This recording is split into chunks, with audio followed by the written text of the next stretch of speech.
The Cuban Missile Crisis is arguably the most significant event of the Cold War.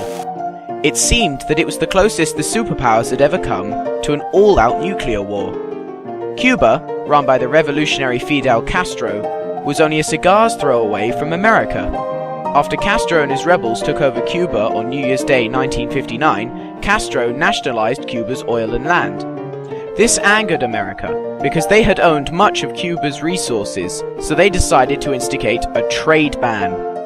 One of Cuba's main exports was sugar, and now Castro had lost his main export.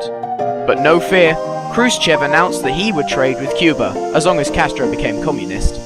So Castro now had someone to buy all of his sugar, and the Soviets were delighted with a new ally, who was only 90 miles off the coast of America. The Americans were furious. President Kennedy ordered the training of over 1,300 Cuban exiles, and they teamed up with American soldiers to attempt to invade Cuba via the Bay of Pigs.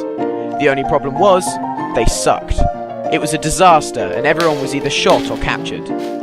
In October 1962, an American spy plane spotted Soviet missiles in Cuba. These missiles had most major American cities well within their sights. After much tense discussion, Khrushchev agreed to remove these missiles from Cuba if America promised to remove their missiles from Turkey and leave Cuba alone. Following the crisis, the two leaders set up a special phone line so that they could chat if they ever needed to prevent another war.